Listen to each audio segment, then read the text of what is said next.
عزتمندو مسلمانانو ورونو زنن تاسو ته یو وظیفه در کومه د 15 منټو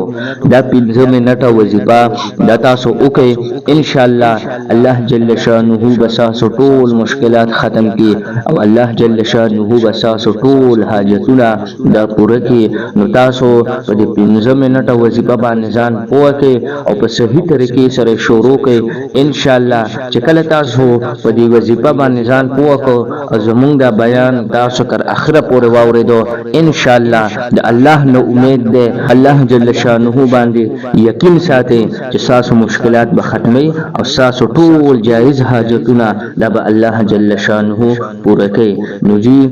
دا ویډیو چې تاسو څومره لایک کول شي لایک کړئ تاسو د لایک د وجبه د بل مسلمان ته چې د ورسیږي نو په دې کې به تاسو پوره ثوابي او زموږ د چینل سبسکرایب کړئ ان شاء الله هر ورځ مونږ تاسو د پاره وظایف راوړو او مونږ ریکارډ کوو هر ماښام مونږه یو وظیفه تاسو سره شیر کوو نو عزتمندو اورونو راځو وظیفې طرف ته وظیفې سره تاسو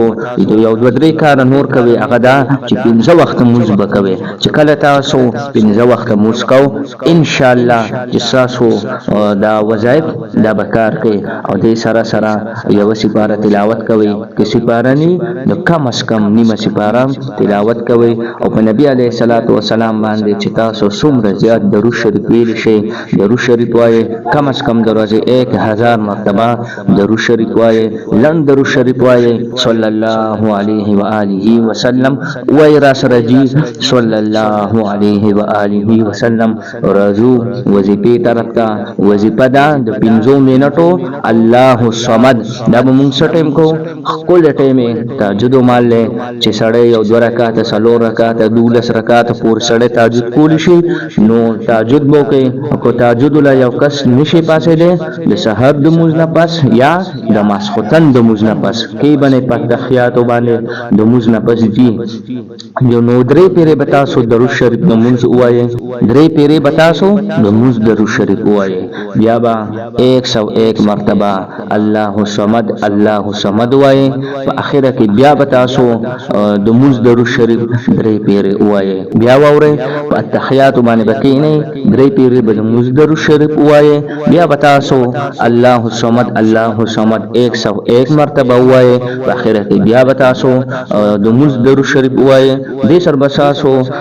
وظیفه پوره شي استاد بوایي چې دا به څومره وخت کو تر هغه وخت پورې بکوي چې تر څو په احساس او حاجتونه دا پوره شوي نه دي تاسو مشکلات دا ختم شوي نه دي ان شاء الله په دې چینل کې به تاسو نور وظایف هم ملويږي ان شاء الله چې تاسو به په دې وظیفه باندې پوه شوي او کو پوه شوي نه تاسو موږ سره په دې نمبر باندې رابطه کولی شئ 0348 7599 200 بیا وره 0348 7599 200 دا زموږ نمبر دی ما خام ماسوتن د موږ نه پاس تاسو موږ سره رابطه کولی شئ په واتس اپ باندې میسج هم کولی شئ